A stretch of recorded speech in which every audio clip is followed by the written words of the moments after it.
इतनी गाड़ी क्यों तेज चलाते हो આ શબ્દ કહ્યા હતા પ્રિયાંશુ જૈનને અને બદલામાં તેને મળ્યું મોત અને તેને મારનાર બીજો કોઈ નહીં પરંતુ આ હત્યારો એક પોલીસ કોન્સ્ટેબલ છે।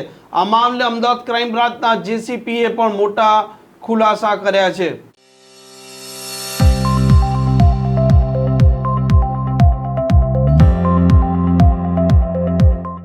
નમસ્કાર, આપ જોઈ રહ્યા છો હોટલાઇન ન્યૂઝ અને હું છું આપની સાથે તોફિક ગાંચી। અમદાવાદના બોપલ વિસ્તારમાં બહુ ચકચારી જે હત્યાની ઘટના બની હતી, આ પ્રિયાંશુ જૈનના હત્યાનો આરોપી પોલીસ કોન્સ્ટેબલ જે સરખેજ પોલીસમાં ફરજ બજાવે છે, જેનું નામ છે વિરેન્દ્રસિંહ પઢેરિયા।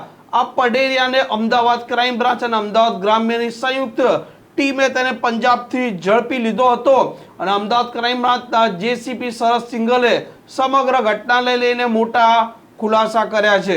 ગઈ તારીખ 10 નવેમ્બરની રોજ રાત્રે 10 વાગે બોપલની હદમાં એક બનાવ બનવામાં આવેલા હતા।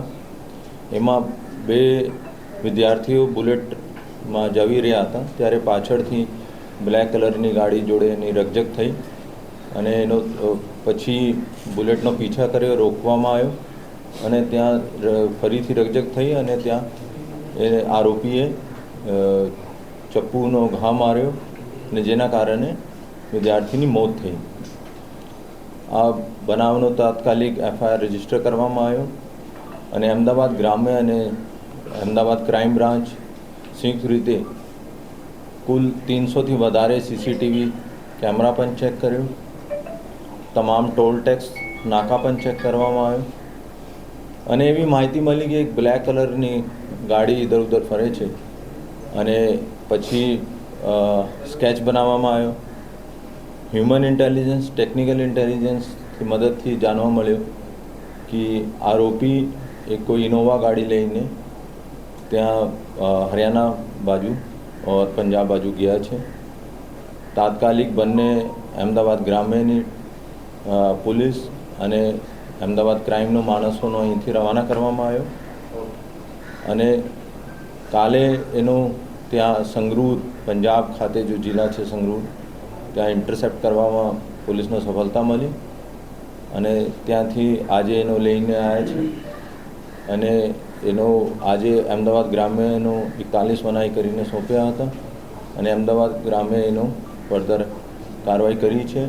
અત્યારે આજે અટક કર્યા છે, કાલે રિમાન્ડ માંગવામાં આવશે અને જો બાકી મુદ્દા છે કે 6 ચપ્પુ ક્યાંથી લાયા, બીજા કોઈ મદદગારીમાં છે કે નહીં, આ બધા તપાસ રિમાન્ડ દરમિયાન કરવામાં આવશે। તો પર્ટિક્યુલર ઘટના શું બની હતી? રોડ રેજનો મામલો છે, સ્પીડમાં જતા હતા અને તેને રોકવામાં આવ્યું। પર્ટિક્યુલર ઘટના શું બની, રક્ષક શું થઈ હતી એ લોકો વચ્ચે?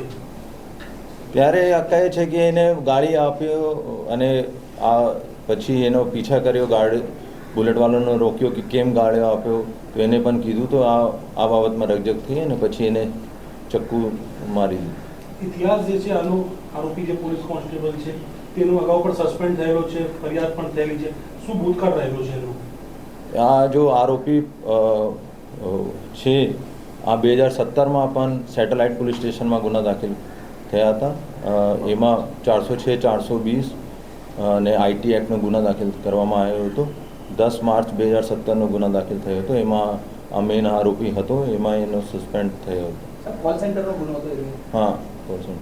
અમે પોલીસ કોન્સ્ટેબલ એક સામાન્ય બાબતમાં એક નિર્દોષ યુવાને ફક્ત એટલું જ કહ્યું હતું કે ગાડી ધીમે ચલાવો અને પોલીસ કોન્સ્ટેબલ છે તેનો અહમ ગવાય છે અને આ યુવક છે તેને છરીઓના ઘા ઝીકી હત્યા કરી ફરાર થઈ જાય છે। આ વૈભવી લાઈફસ્ટાઈલ જીવતો જે વિરેન્દ્રસિંહ પઢેરિયા છે તે હવે જેલના હવાલે પણ થઈ ચૂક્યો છે। આ પ્રકારની ક્રાઇમ સ્ટોરી જોવા માટે હોટલાઇન ન્યૂઝની આ ચેનલને સબસ્ક્રાઇબ અને શેર કરવાનું ભૂલતા નહીં। આવા પ્રકારના વિડીયો તમને જોવા ગમતા હોય તો હોટલાઇન ન્યૂઝ ચેનલને લાઇક, શેર અને સબસ્ક્રાઇબ કરો।